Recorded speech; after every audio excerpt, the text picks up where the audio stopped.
farmers is the key, and that we need to make sure that their needs are met with and we take things forward. That was the output as well as at the Rio 20 conference.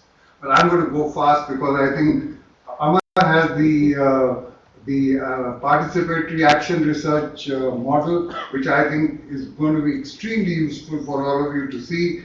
And I think, with the time shortage, I'll put an end to this. Please, Amar. Thank you, Subhash.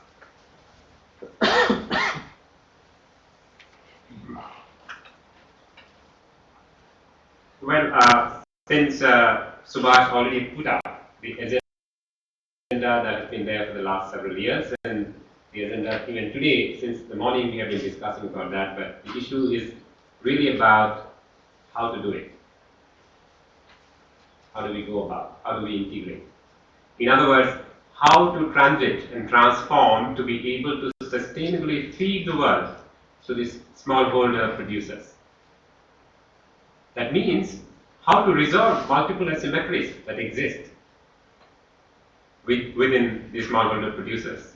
How to integrate and collaborate with multiple stakeholders. When you integrate with multiple stakeholders with different interests, there will be tensions. So how to balance multiple constraints or challenges. And of course, this means it requires a careful design. So how do you design for internal consistency in the subsystems, within each subsystems, and have synergy across the various subsystems through which you have to work with. For instance, the ecology, the producers, the institutions, and the market. How do you actually work with these different subsystems to ensure that there is internal consistency and external synergy across these systems? And that's what the beautiful 2020 plan of ICRISAT, which is talking about a systems view, and that's where the challenge lies.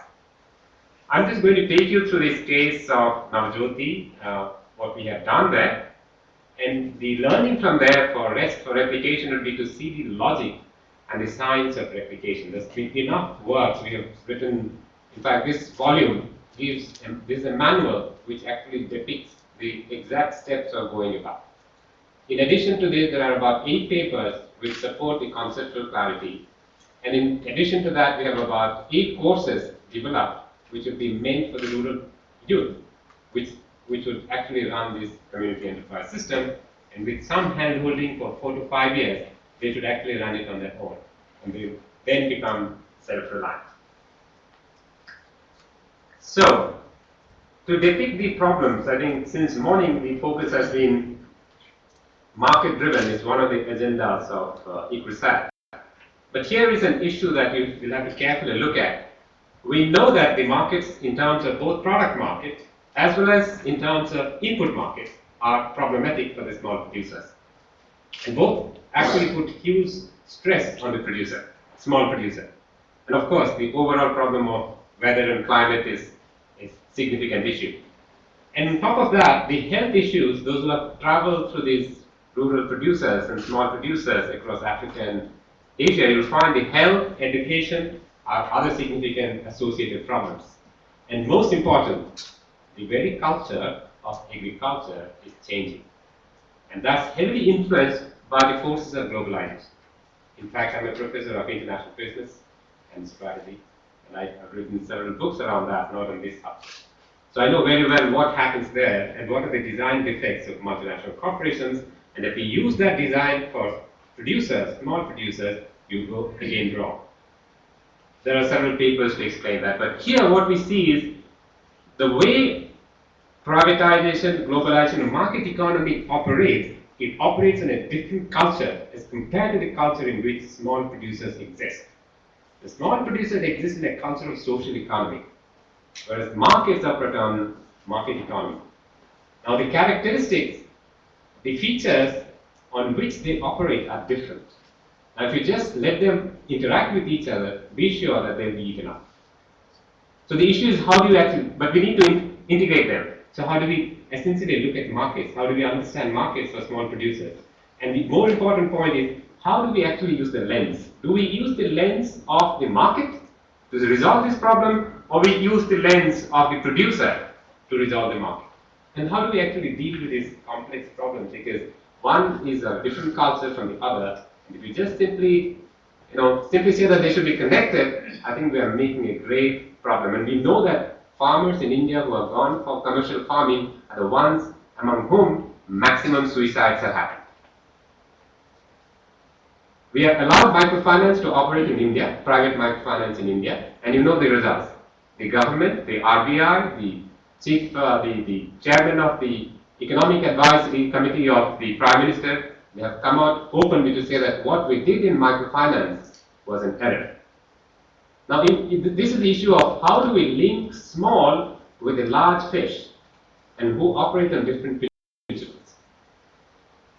And of course, therefore, we are saying that we should not do anything which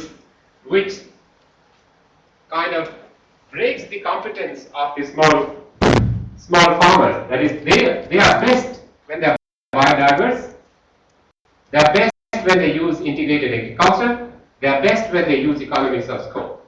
Whereas the market just wants the opposite. So if we try to go by this, these capacities of the small producers will get destroyed. And that's the foundation for all these problems that we face. So the issue is, how do we go about it? So what we are suggesting is that this producer organization creates that possibility of allowing the small producers to engage in their own competences. At the same time, it creates economies of scale on those products to develop a bargaining capacity in the market forces.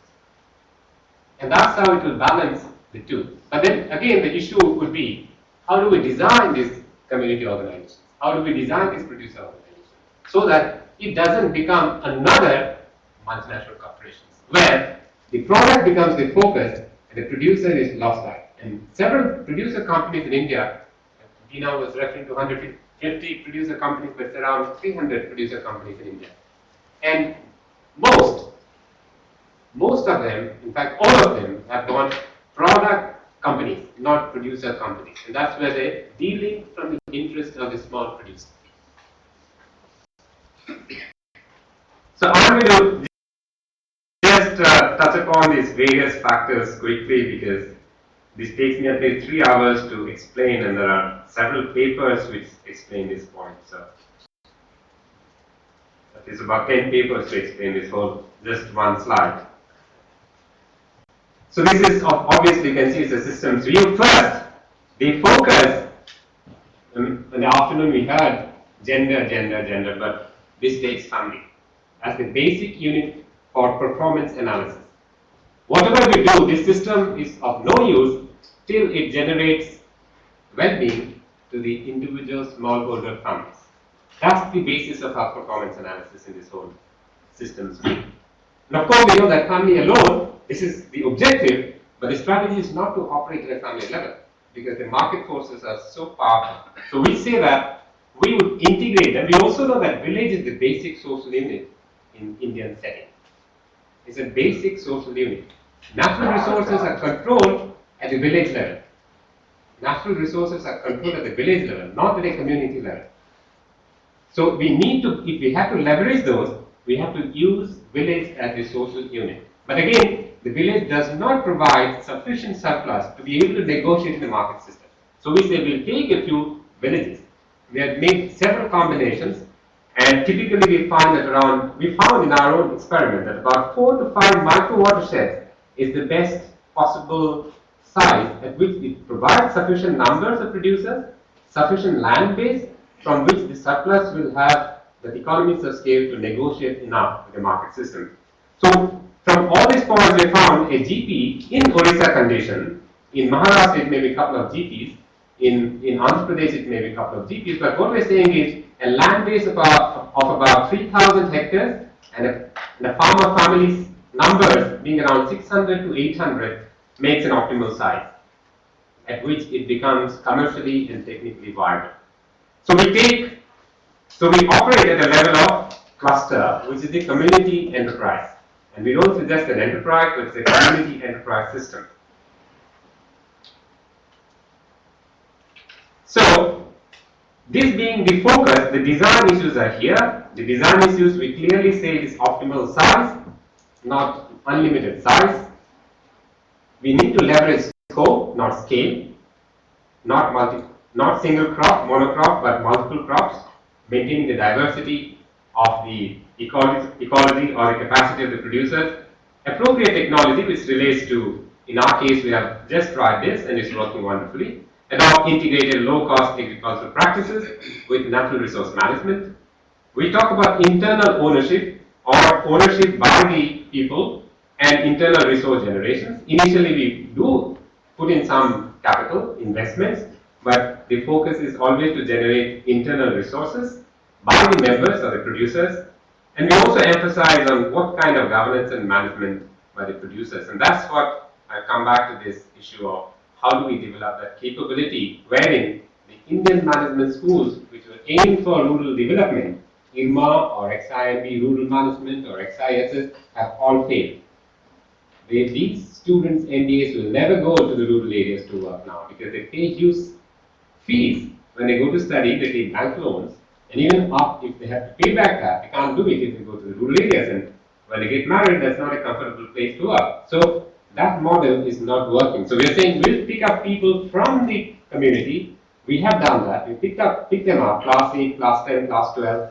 Doing business is not so nuclear science, and it can be taught. If children of business families without going to school can do business, these people can as well do. But what we need to do is, the difference is, the children in business families get an association with business being a child. So that association is what we're going to provide by hand-holding for 3 to 4 years. And we have a full course developed around that. And the organizational structure, I'll show it to you subsequently. But the functions that it will have to carry out is, of course, it begins. We started with selling surplus produce. Subsequently, we have gone to value addition. We did, of course, there is a change from selling to marketing. So you start using little more, better ways of selling your product even before they're harvested. So this year we are trying to sell our products before they're harvested. So target the customers, tell them about it. So sell the concept of the product and then be ready to sell your harvest when it is ready. Of course, this is not enough. We need to provide credit, especially emergency credit, because the challenge is the local institution in the communities, the sahukar or the money lenders. And if you do not replace this money lending activity by your producer organization, they are not free. So we have to provide emergency credit, production credit, and also start providing or support for village retail outlets, because this is otherwise a local institution exists which do not allow this system to work. Of course, we have to integrate farm with non-farm activities, and the idea there is to increase the value for the producer for most of the 365 days. And not only just that, but also take care of the health and education. We have done small interventions there, but in the next 2 years, we're going to go there much more strongly. And the success of all this, I'm happy Veena brought it down in the morning, that the success is on how you can mobilize community to build trust and cooperation among members and people in the cluster. In fact, our total investment, when we look at, we have spent almost 50% of our total investment on organizing the community on these principles. 50%, and none of the government programs actually give emphasis to this. There is some capacity building, but not on this. But 50% of our investment has gone into just doing this, and this is all for the whole 7 years we have to carry out. All other things can be taught, can be done faster, physical infrastructure can be built, but this is where, and the more is the financial capital in a community, the less is the social capital. So in order to bring back the social capital, you have to make these initial financial investments. So all the other interventions are, for us, is more of an excuse to actually build the social capital of this community. And once they have that social capital, that culture, they don't need us. They can do it on their own. And again, when it comes to marketing, our zone for marketing, because we use this notion of characteristic distance between producer and market. If the characteristic distance between the producer and the market is high, the transaction cost for the producer is high, and therefore the net income is low. So we want to minimize the transaction, the characteristic distance between the producer and the market, so that the transaction cost is kept lower, which could be because of literacy, because of information, because of knowledge, because of resource base, because of competence base, because of negotiating capacity. So if these are high, the cost of transaction goes up to the producer, and therefore the net realization is lower. So we have a separate paper for that, of course. industrialized server, and the idea is to get more net incomes. And of course, all this cannot happen without resources, not only just resources. Here our estimate is around 7 crores in Indian rupee over a period of 7 years, which works to around 56 euros per person per year. And then we are saying that over 7 years' time, maximum up to 7 years' time, in any condition in the world, we are confident we can replicate this, and already 5 replications are on. Maximum 7 years in any condition, because we are working in a condition which is the worst difficult condition, and we are seeing that in about 5 to 6 years, we should be able to stabilize this process. So, not just resources, but also capabilities or expertise from different institutions. We have used expertise from 3 different institutions. One is management or business management. Second is social work, our School of Social Work, and the third is University of Agriculture. So these 3 expert bases are coming together to actually resolve this on the ground. Well, this is the organizational structure. The good point here is we have been able to replace the local interns. They have taken charge as coordinators of this organization now in 2 years' time. There is a principal coordinator who needs to be an outsider for a while, at least for 4 or 5 years in our design, because there are other social dimensions. In order to take care of that, we want to keep the principal coordinators an outsider by design for at least 4 or 5 years. And of course, these are the facilitators, both expert-based as well as resources. And there are volunteers at the village level, 1 male, 1 female, and board of internal facilitators or directors, which is among the farmers themselves. And the community is around 650 families at the moment. Total is around 1,200 members, and we want to include all of them. I should be able to finish. So, well, there are a lot of these papers which I will share with you if you are interested. Now I'll just take you through the whole process that we went about during the last 3 years. It's just a photo history, and this has been supported by, of course, my own institution, XIMB, NABARD, and Rabobank Foundation. And for the curriculum development, the Small Farmers Agribusiness Consortium has come forward and has contributed already to it. This was how the situation was. When you go to a village, it takes a lot of time to actually get to the poor.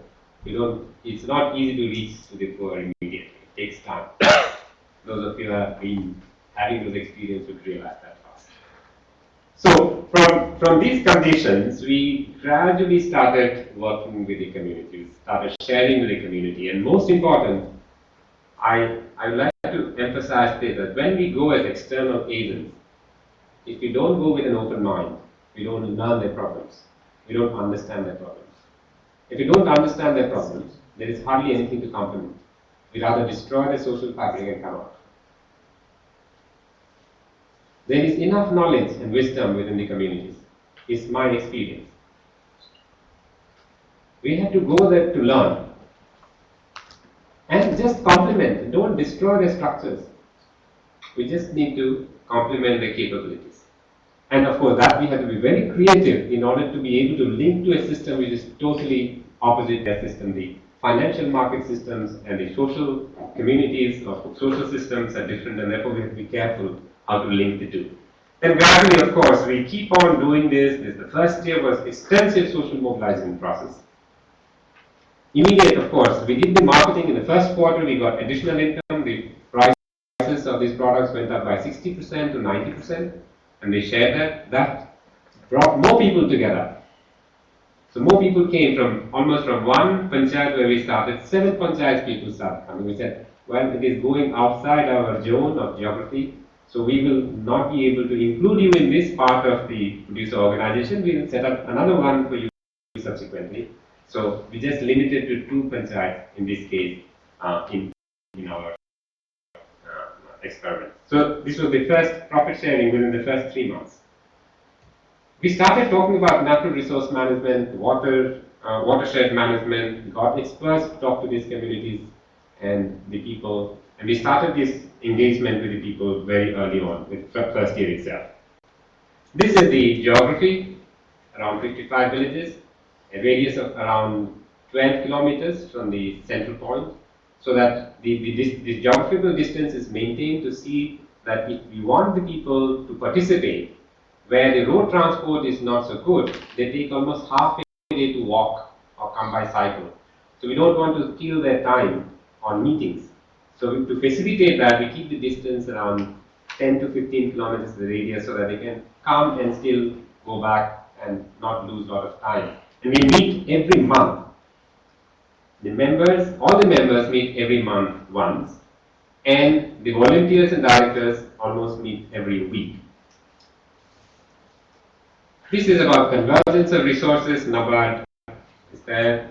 NABARD local office is very much involved. They've been on visiting, reviewing, seeing how the work is in progress and monitoring the work. This we got, this is contribution from ICRISAT. Dr. Rupela is here. He came in very early on, 2010, around April, and he provided organic farming or integrated farming systems for this community, and we have greatly benefited. I'll show you the results subsequently. Well, you can see this is the kind of land. 10% of the land is cultivable actually in this area. The rest is all hilly, slopey, so you can see what should be the cropping pattern for this. And we got these root crops which the community had lost. In fact, root crop like sweet potato was got from ICR institution, and these are the beautiful crops that these farmers have. This is the early marketing. First, my research assistant was helping. Gradually, research assistant with the local people. Finally, the local boys themselves are trying to sell. We complemented that with non-farm outputs of minor forest produced, maize as well. Started giving credit to different groups under the JLG scheme. We used our own funds because JLG or the government of NABARD was so slow. When money doesn't reach to the farmers on time, then it's of no use, so we used our own capital to do this. They are taking decision on pricing. It is the villagers, it is the members who are taking the pricing decision. At what price we're going to sell this year. This is all about capacity building of the local coordinators, volunteers, board of directors, farmer board of directors, continuation of the social mobilization and awareness programs, identification problems. Again, this converging with other institutions.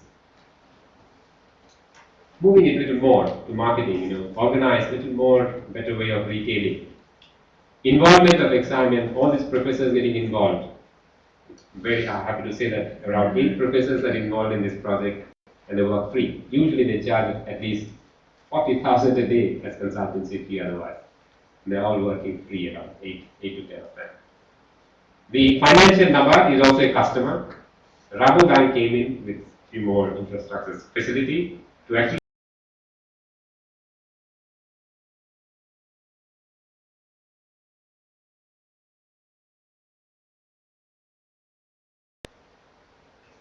construction work on. Local government, we conversed to get local credit. So we took, in the first year we took 3 lakhs, then subsequently we had taken 15 lakhs, then this year the projection is around 50 lakhs. Again,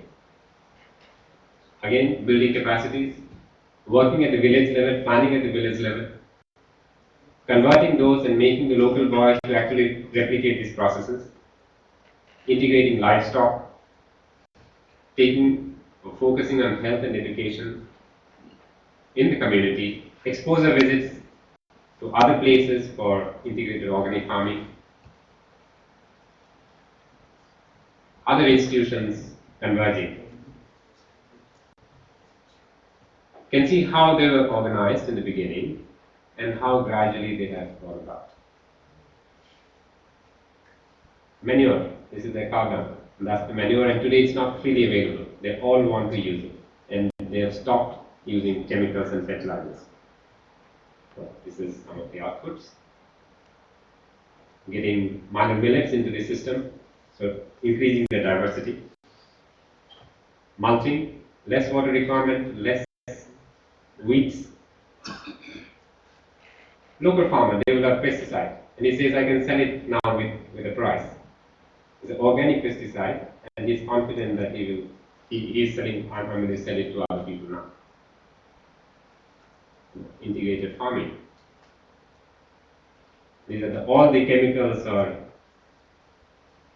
integrated farming further improved, products, marketing, training, capacity building. These are the set of board members. These are the volunteers. This is the kind of sample community. And you see that life, vibrancy increasing. Happy, it's got money. They're happy with the production. There is a smile, the social impact of action research.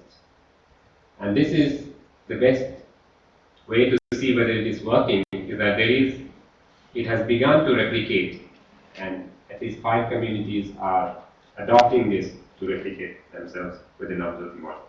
Thank you so much.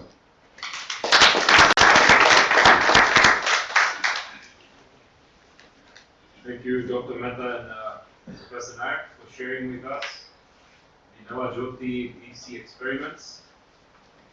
And I'm sure all of you folks will agree that seeing the smile on common farmer's face is the most exciting thing that every one of us will ever experience.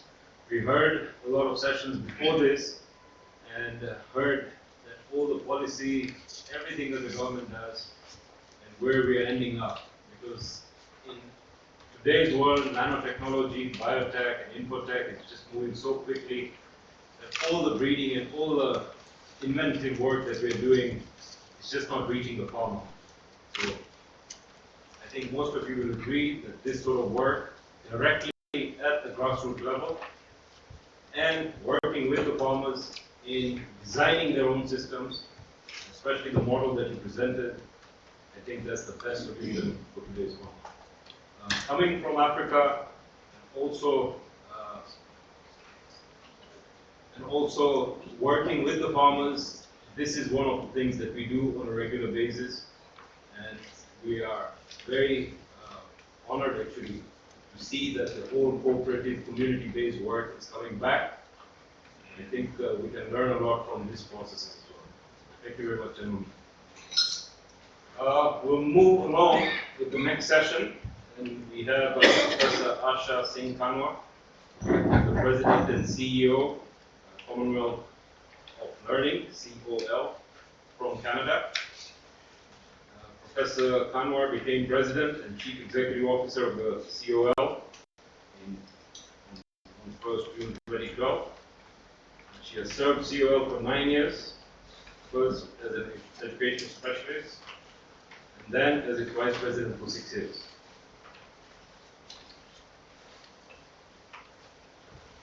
She is a recipient of several awards and fellowship. Professor Kanwar brings with her the experience of having studied and worked in different contexts, both in developing and developed world. Professor Kanwar, about you. Thank you.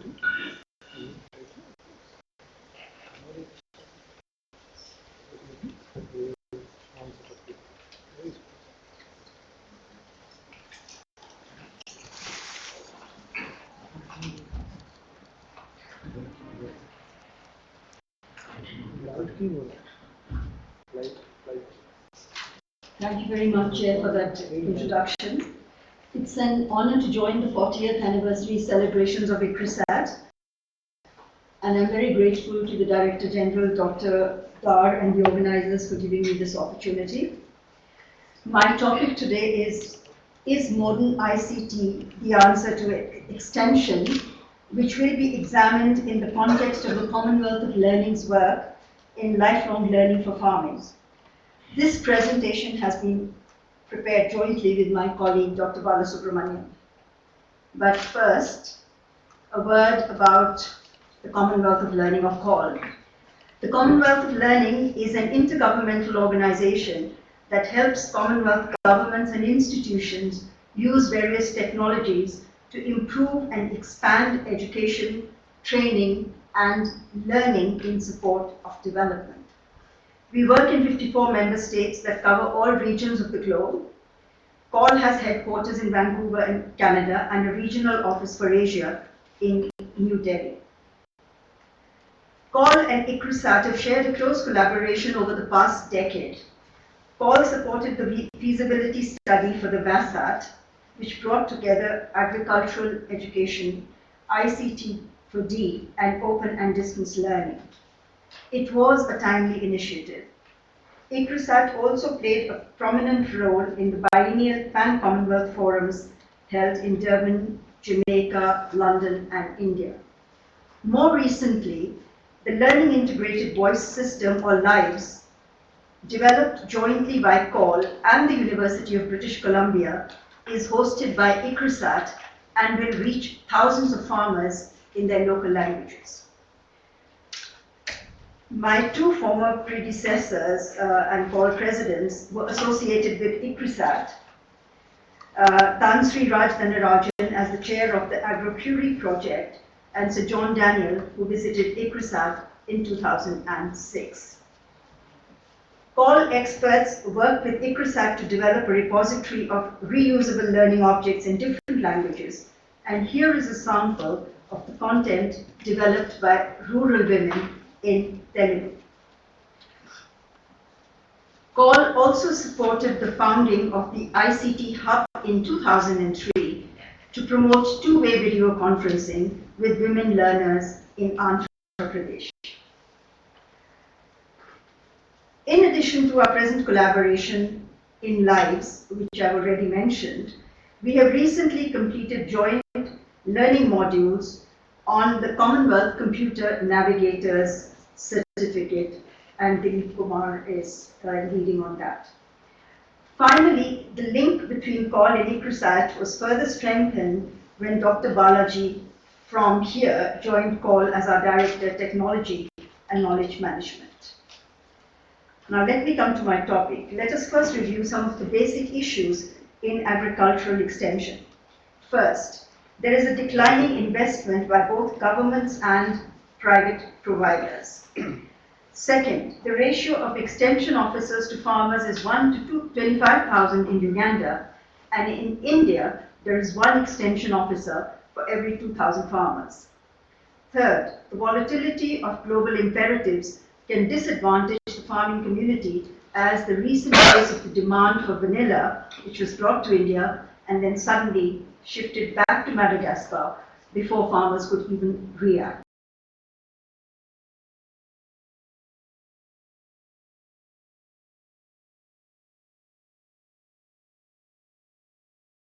To agricultural extension. This is a huge task, as there are more than 500 million families to reach in the Commonwealth alone. The conventional didactic mode of extension training is inadequate to reach such large numbers. So yes, ICT can play a role as more options are available to farming communities. Mobile telephones are the fastest growing sector in both South Asia and Sub-Saharan Africa. Community radio has had a second coming in India, as the government, and in fact in Bangladesh as well, the government is giving licenses proactively. TV and internet are increasingly available. It's not just about access to ICT. There are the other issues of connectivity, relevant content in the local languages and culture, which determines who can or cannot have access, such as women and marginalized communities. In addition, we have the issues of economic viability, such as questions of who will support the running costs of the systems. As the UNDP Human Development Report points out, and I quote, belief that there is a technological silver bullet that can solve illiteracy, ill health, or economic failure reflects scant understanding of real poverty. Likewise, as Professor Tim Unwin observes, and I quote, ICT have the potential to increase equality or to reduce them, depending on the social, political, and economic contexts within which they are introduced. As we know, ICT do enable change and add value to the development process, but by themselves, they do not create the development process. ICT strategies are only effective and sustainable and worth the effort if they're integrally linked to broader, more comprehensive development, education, and poverty reduction strategies. So what we need is a paradigm shift if the potential of ICT is to be harnessed to serve the needs of agricultural extension. What would this paradigm shift entail? One, it would require the strengthening of self-directed learning among rural communities, since 80% of adult learning is always self-directed. Two, the emphasis needs to shift from the existing model of trainer-trainee to that of facilitated self-directed learning. So what would be the elements of this paradigm shift? It would mean promoting the horizontal transfer of knowledge, which means peer-to-peer learning, and strengthening the community's knowledge management approach. The paradigm shift would take a holistic approach, building on the social capital of the community, facilitating the exchange of relevant knowledge, and making the linkages with both banks and markets. ICT can strengthen self-directed learning. It can enhance the horizontal transfer of knowledge through connecting communities. Sorry, I think I went backwards. It can enhance the horizontal transfer of knowledge through connecting communities via basic mobile phones, strengthen forward-backward linkages by catalyzing partnerships, and provide generic information which can be converted into specific knowledge by the local communities themselves. CALL's Lifelong Learning for Farmers initiative facilitates a process of learning in rural communities, especially for women, that leads to knowledge empowerment, which is then translated into livelihood security. Building on the foundations of social capital, CALL catalyzes the productive linkages among the expert institutions such as agricultural universities and veterinary colleges, banks, the market, and the rural communities through appropriate ICT. The basic elements are that this is a facilitation process rather than a training program, that this builds on the cognitive social capital, and the community becomes a key partner in knowledge management. The community is not a passive recipient but an active partner in knowledge generation. The mobile phone, which is used largely in this project, has moved from being simply an instrument for talking to an information, entertainment, and learning tool. For example, the farmer can access weather information, listen to songs, and seek clarifications from experts for their immediate concerns. Mobile phones are increasingly being used in formal education, and there are many universities, Pretoria, Korean National Open University, and several others. But mobiles are gaining even greater traction in the non-formal education sector. ICT and open and distance learning are increasingly being harnessed to help Commonwealth member states accelerate progress towards achieving the development goals. However, there is a caveat. It is important to support communities to domesticate technology. This can be done in 4 stages. The first is appropriation, which means the ability to access and own the technology, such as mobiles. Objectification refers to the use of the resources within the household economy. The third stage of incorporation relates to the integration of the ICT into daily life and the impact this has on power relations within the household. The final stage of conversion defines the relationship between the household and society, for example, linkages with experts, banks, and markets. CALL's Lifelong Learning for Farmers works with communities to domesticate the technology. Technology is placed in the context of social capital, financial capital, and enterprise management. The mobile-based learning under the Lifelong Learning for Farmers initiative reaches 50,000 learners, primarily in India, Sri Lanka, Uganda, and Mauritius, most of them being women, every day. Here you can see photos of, farmers in potato and sorghum farmers in Uganda, poultry farmers in Canada, and goat rearing communities in Tamil Nadu.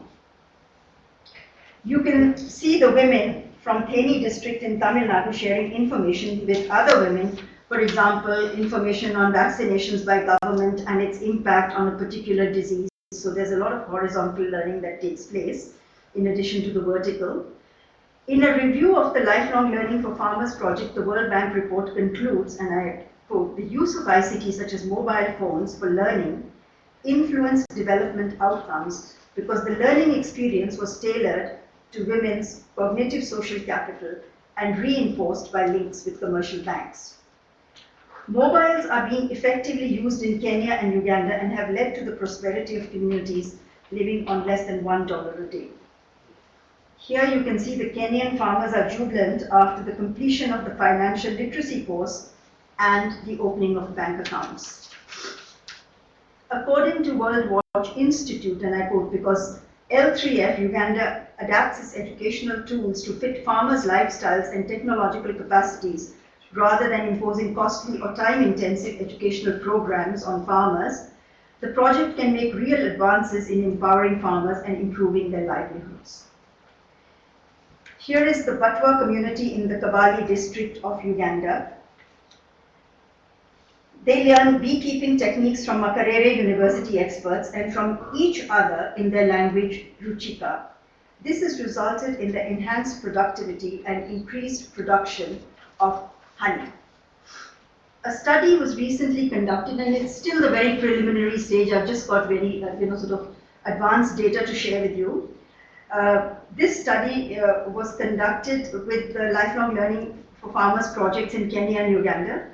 3 focus groups were identified: those who participated in the L3F project, that means those who had social capital plus learning, those who belonged to other self-help groups or associations, they did have social capital but not necessarily learning, and those who participated in neither. The sample was randomly drawn from about 4,000 Lifelong Learning for Farmers participants. Of that group, 78% were women and 22% men. Regarding the availability of various technologies, it was found that 90% of the L3F group had radios, only 20% had TVs, while 85% owned mobile phones. A similar pattern was seen in the members of the other groups, with 75% owning mobiles. Compare this with the 60% ownership of mobiles among those who participated in neither group. What does this indicate?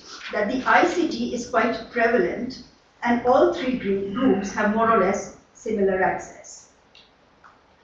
The knowledge in agriculture and livestock had increased greatly in the L3F group for 96% of the participants, those who participated in other groups by 67%, while only 35% of those who participated in neither group claimed such an increase in knowledge.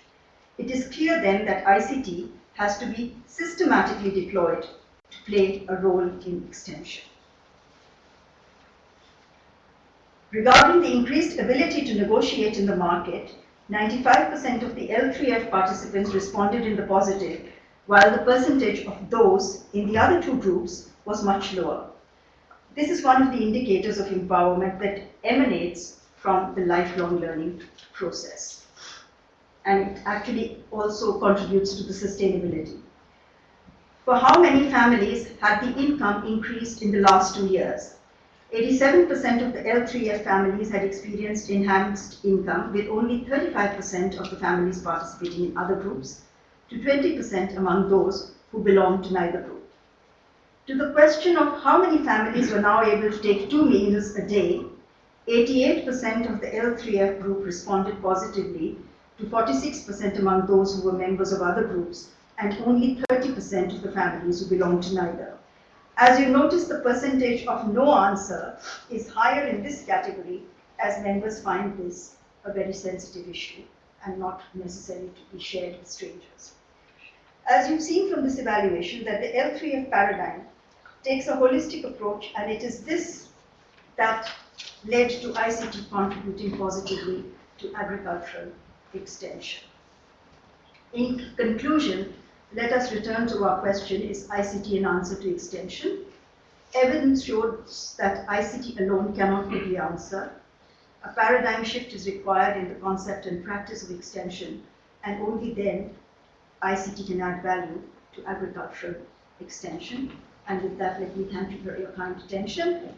Any further details about this study are with my colleague, Dr. Devarao. Thank you.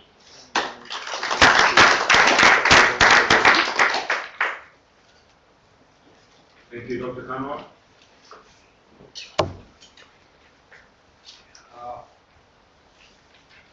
I think we can move straight to the questions. We can start actually with Dr. Kanwar first, because she's not feeling too well. She's got a bit of allergy going on in her eye. If you don't mind, gentlemen, we can. Yeah. So I open the floor, and the topic was, is modern ICT the answer to extension?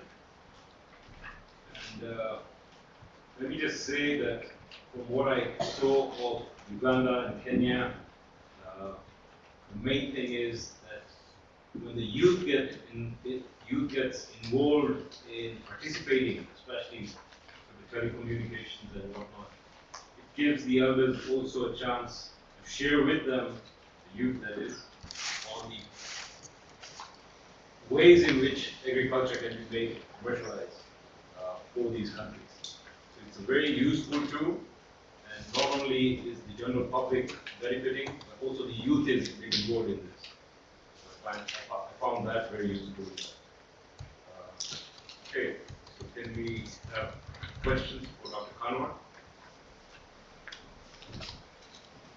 Well, thank you very much, Dr. Kanwar, and we're all involved to some extent in communication and extension. As you rightly mentioned, in Uganda, 1 is to 25,000, in India, 1 is to 2,000. And with ICT, we're quite positive that, maybe 1 is to even 2,000 can be more effective in recent world than 5-10 years back. Now the TV and the radio are playing really critical role, as I mentioned, in the present day, the cell phones.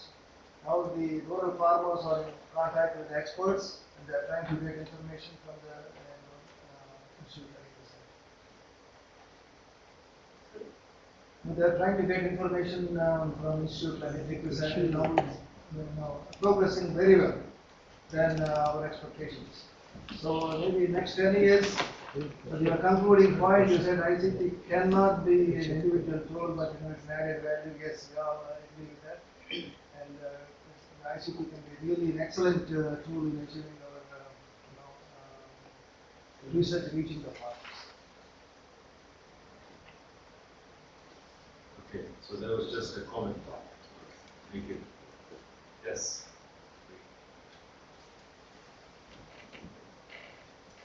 Thank you very much for your presentation.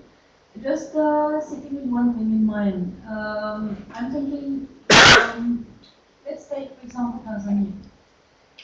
1% has access to in the 1% of the rural population has access to electricity. And mobile phones we can see everywhere. So in some way they get to charge their batteries. And I think that's possible with Chinese cheap solar technology. If you really want to do an impact by using radios, TV, computers, how would you solve the problem with so how are you getting access to electricity for this huge amount of people living in the dark? Is it connected to somehow to the, because you want to reach the most marginalized, the smallholder farmers in the rural areas, no? So is it connected to your project in some way?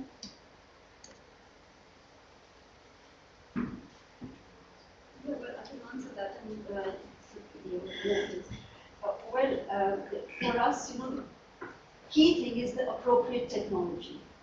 For example, even though there's such a proliferation of cell phones and which are accessible and affordable and available in Africa, the same cell phone, even though it is available in Papua New Guinea, the cost is absolutely prohibitive. So that cannot be the ICT option that we deploy in those circumstances.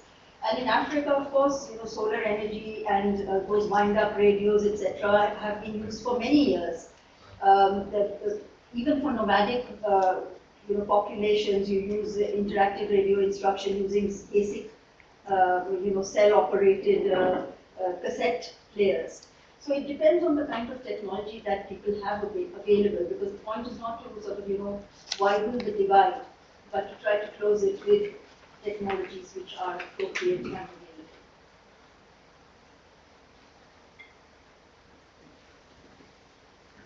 Well, Asha, I think we can be absolutely no doubt that ICT is an extremely important tool. But here one would like to get behind a little and just ask you as for how the content formulation is done, by who is it actually developed and then monitored, and how do you ensure the relevance of the same to the person who is getting the benefit of this technology, because that's really the heart of the matter. Well, two things here, rather. One is the content is developed in collaboration with the community that needs the content. And that's why, here that question of scalability doesn't come up. You can't scale in en masse like you can with other things, because all these initiatives are very project specific. Just to give you a concrete example of this Lives which I mentioned, it's a computer mobile interface. And in Tamil Nadu, the Theni district, which I just showed you, the women all talking on mobile phones to each other, that's, the content is in their local language, it's in Tamil, based on their needs. So most of the frequently asked questions, which are, available 24/7 to them, and they can access them, through that proper platform, the Lives platform. At the same time, they have access to the experts in the veterinary colleges and agricultural institutions, which have been catalyzed through this partnership with God. And they can actually approach the experts for that kind of information. And then, of course, there's the peer-to-peer exchange of information as well. So that's one. The other is that most of this material is coming out as open education resources. There's this whole movement towards collaboration and free sharing of resources. Now, all these resources are then available, which can be adapted under free licenses without having to pay any license fees or royalties. So that's another huge kind of impetus to this training, movement which is coming. Yes, sir.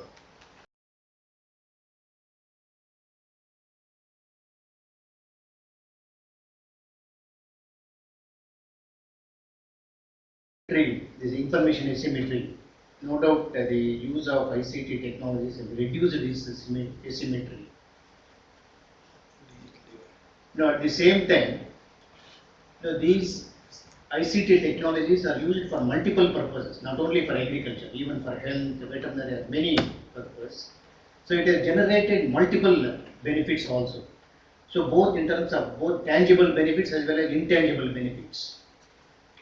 So is it possible to quantify this? Then it also involves an additional cost. What is the additional cost of these information technologies and how much extra benefits it has generated?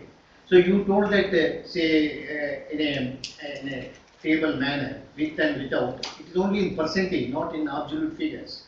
So what is the benefit generated due to the use of ICT technology? Can you compare this with, like, for example, engaging an extension officer versus information, this one, empowering information technology versus engaging an extension officer?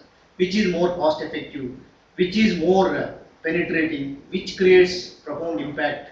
So those sorts of issues, I think you should focus more so that future investment, so it will be a very good attempt for future investment in this area.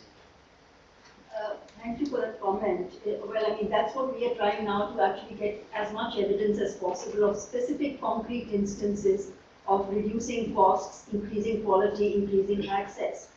But just to give you another concrete example of a project which in Jamaica. Jamaica again needs thousands of extension officers trained. It's not possible to do it, through conventional didactic methods. So they're using open and distance learning approaches so that there are no opportunity costs of removing the extension officers from their day-to-day duties so they can study wherever they are. By and large, if you look at those figures, it costs 1/3 to train an extension officer through the distance learning approach than it would to train an extension officer from a face-to-face project. And then, of course, here again, there are no absolutes because it depends on economies of scale. We've done a similar project in which 500,000 teachers were trained using open education resources, free resources in Africa, in 12 countries in Africa. And there the cost of training one teacher using those resources is around $10 per head. So because of the huge number that use the same materials. Okay, we can take one last question here. Thank you for that very good presentation. I still have a question for Asha, just to have an understanding. How was this organized? Because they're using their mobiles. Is it they are given a certain time in the day when they all listening to some information, or were they given a number where they could call? How did this interaction occur? There's no time limit, you can go using that live platform, you can ask the questions, the frequently asked questions, you can ask them. In Kenya, for example, this was HIV/AIDS infected women involved in poultry farming. They are the ones who had mobiles and were using those for lifelong learning. And once they become lifelong learnings, the productivity goes up. The same with the beekeeping community in Uganda. And it depends also on the universities. There is a time limit, when you have to approach the experts. But otherwise, for the platform, you can ask each other whenever you like. You may be in the forest and your friend may be somewhere else, but you can ask them for the. So they are given numbers which they could call? They do. Thank you, ladies and gentlemen. I would request Asha to just hang on for a few minutes, and we give the gentleman who started out first an opportunity to answer any of the other questions. So I open up the floor again, and this was on the role of smallholder producer organizations in economic development. So we'll start with the gentleman there on the far side. Thanks for the nice presentation. My question is specifically on when we are looking at this intervention, the case of when we are looking at this intervention, specifically your case study of Navajyoti. Most of the times we try to address from 3 different perspectives on on issues like. One is on collective action, scalability, and sustainability.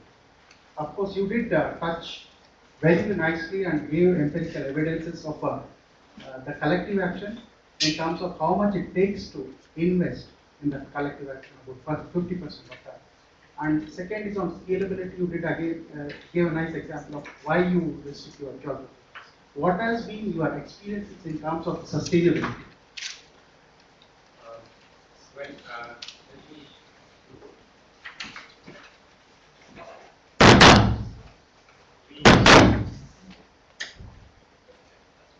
We do not use the terminology scalability. We only talk about replicability. That terminology, in fact, I have a separate paper which distinguishes this terminology, which should not be messed up with. Then you don't really come out with a good design. You are actually creating a hybrid which will not function and will become dysfunctional. So we are talking about replication and replicability. And the size was, of course, I explained that the size is retained to balance 2 factors. One is the degree of participation among members. The other is the commercial viability arising out of the surplus produced of this community. So you have to balance these 2. If you go to Kenataros even two people cannot make a social choice. It's difficult for two people to agree at any point of time. So there can never be 100% participation. So you're always optimizing. We're saying that this has to be optimized in relation to the commercial viability of the surplus that is generated for multiple crops. So that is the basis that is used to balance and find out what's the optimal size. But you refer to what is the idea of sustainability. The sustainability is all centered around creating social capital.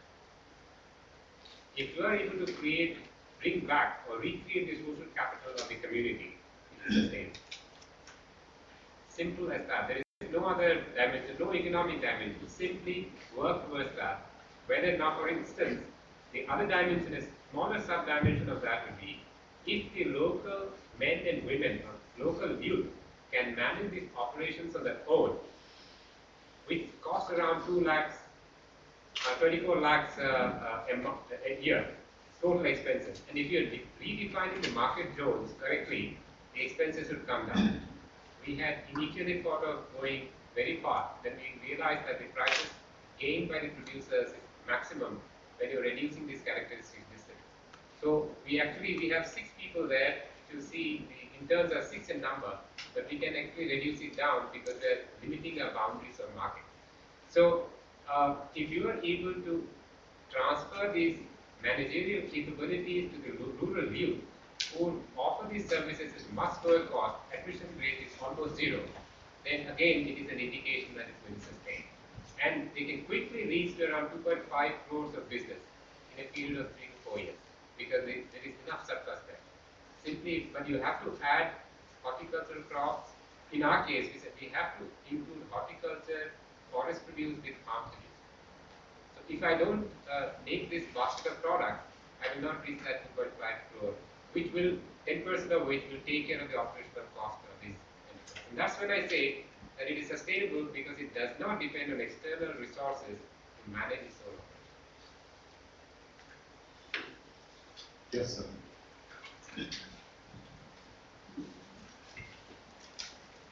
Again, thanks for your innovative demonstration of the model. So you demonstrated very nicely which is workable in a tribal ecology. Whether this model could be replicated in a typical semi-arid drought-prone area, whether this could be replicable, that is my first question. So you raised that there is a low-cost input, this one. Nowadays the labor is scarce. There has been scarcity of labor, wage rates are going up. Similarly, there is a shortage of organics everywhere. Organic input costly, very costly. Then, no, other than that, the ultimate profitability depends upon the marketability markets, which are extraneous factor beyond the control of a particular group or a farmer. Because so there is still market inefficiency that is rampant, especially in perishables, very volatile markets.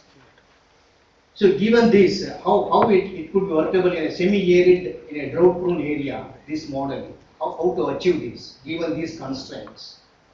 So the 3 constraints you brought out again, it will take me, to explain the whole thing because I said the concepts are written in almost 10 papers. So I'm trying to say this in 15 minutes. So, but nevertheless, the 3 points that you mentioned is even a different microclimate condition is this workable. The second you're saying is the market conditions are so harsh, will it work? And the third you refer to is the input cost, agricultural input costs are high, and will they be able to do it? Organic farm inputs.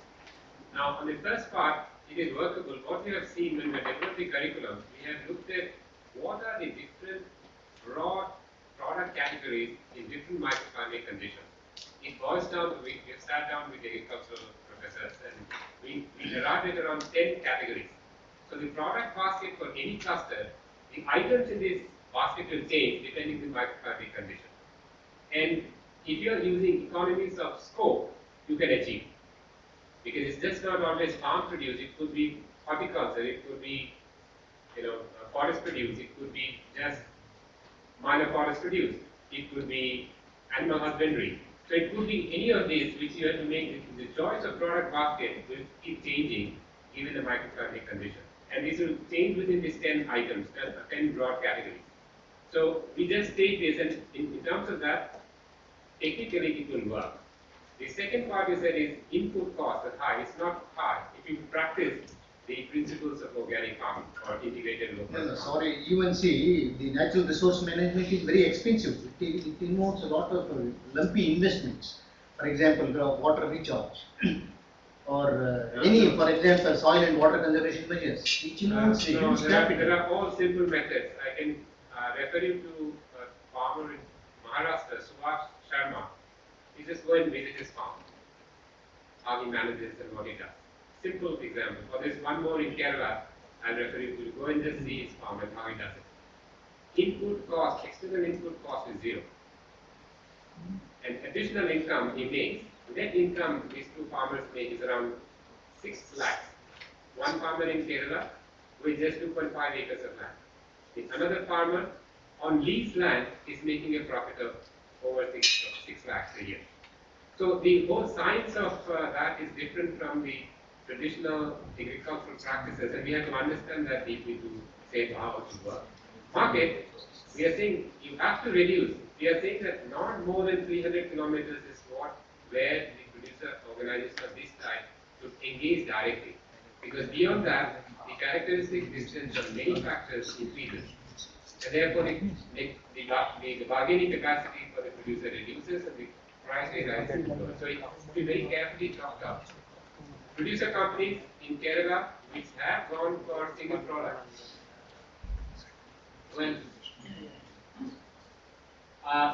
which were single product, Vanilco and Indian Organics, they have not succeeded because they want to export. If you link your products to commodity markets, being small, you will be just rolled over. So don't link yourself to global commodity markets if you are a small, diversified producer group. So it's best to get better prices if you sell locally. Deccan Development Society was one example. Timbuktu is another example that is already operating, and we should go and see how it works. Okay, thank you, Professor. We'll take one more question on the side. Anyway, my immediate comment on the Kerala issue is Kerala is not semi-arid tropics. The question is now we are discussing on the semi-arid tropic farmers where the poverty is prevalent, where the local politics are prevalent. So my question is how you have handled the local politics and also the party issues, one party fighting against the other party. In one party group comes forward, other party group opposes. Can you tell us the trick how to handle it? That's a very important and very, very critical point. As I mentioned sometimes during the discussion, there's a PhD work on that. That is, when the financial capital of the community is high, or which is becoming more urbanized, the social capital is very low. There is the cooperation among members in such communities are lower. So the political forces disturb this community. And there the cost of engaging will be much higher. The cost of organizing the community is going to be much higher as compared to a tribal community which already has those elements, although they are also moving towards urbanization, but it's much easier in a tribal community. So this is a great challenge, and this is the main focus of your engagement. I'm sorry, Amar, just to add to that one. You have specifically mentioned this can be replicated in any area in 7 years' time with 7 crores of money, 1.4 million roughly. Maybe the same point what you are making, maybe this can be higher if we can see the political intervention. And also the replication. Other costs will be down. The replication also maybe some kind of factors that influences the replication, not only political, like social, economical, cultural. There are 5 points. Yeah, the 5 points, and moreover, in the entire architecture, if you can see, it's very fascinating. Look forward to reading your papers. In the entire participatory action research approach, we always feel like, how do we engage the communities at the local area, and how we are building the social capital. But in the entire model, you are suggesting how we can bring, or how must we need to bring an external person to operate the entire system to make it more effective. That's very interesting. Yeah, so that's the science. In fact, when you enter, your role is 100%, and the role of the community members would be 0%. But from day one, your role keeps on reducing to become 0 over a period of 5 years, and the role of the community increases from 0 to 100.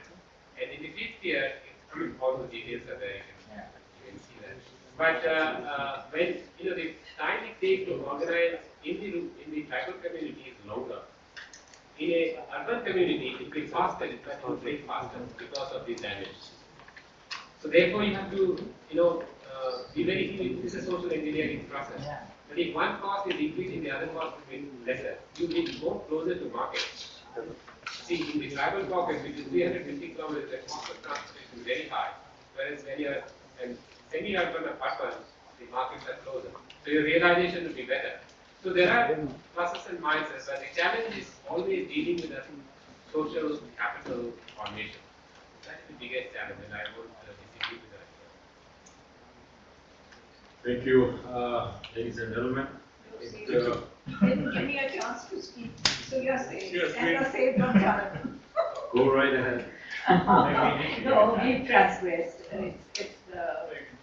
Okay, I was very curious to know, I mean, you really in the beginning of your presentation cautioned that these small farmers should not kind of straight away enter and have any interface directly with the market, and that they should have some interlocutors in the sense that it could be people trained or an NGO or some right-thinking organization. Now, why are you propagating this kind of a model? Do you feel that the vulnerability of the farming community as such would be very high if they were to have this interface? And the reason why I'm facing this before you is because this is exactly how the Indian situation is prevailing right now. There's a whole group of middlemen which is the interface between the wholesale market and the farmer community themselves. And you know to what end that is taking us. So if you are building on this model, how confident are you that these middle rung of people will not become ultimately as exploitative as we have the prevailing situation? So if you see in 2 years' time, and then we have replaced the professionals from outside by the local rural team. That's one part of check and balance that you're referring to. The first part of your question was, why did you do that? The organization among the members within a community at point time T1 and time T2 are different. As you engage, the organization among the members improves, the understanding among the members improves. So at that stage, now if you see it's been handed over to them to manage. So the second part or the third part to this arrangement is the governance mechanism. So in our training program, we also get the farmer directors to understand balance sheet. It is that governance mechanism which will take even the local boys who will take charge of the operations, financial operations. But since you are also building in the process of understanding the importance of community cooperation and trust for the whole 7 years, this is the value we want to bring back to the coordinators, local coordinators, and the governance mechanism. Because that is where once you leave, unless this value is recreated, it will again break. There is no doubt.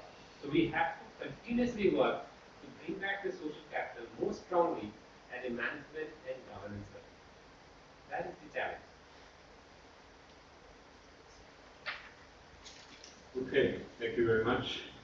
Ladies and gentlemen, I think we had extremely interesting presentations, very lively discussions from both sides.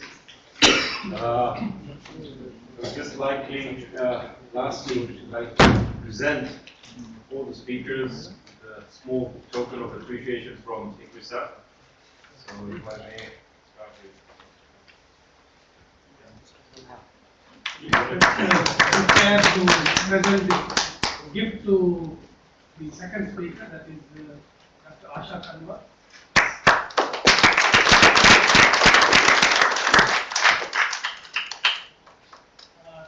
Kanwar, your driver is waiting outside. If you would like to leave, the same driver will come and pick you up tomorrow morning.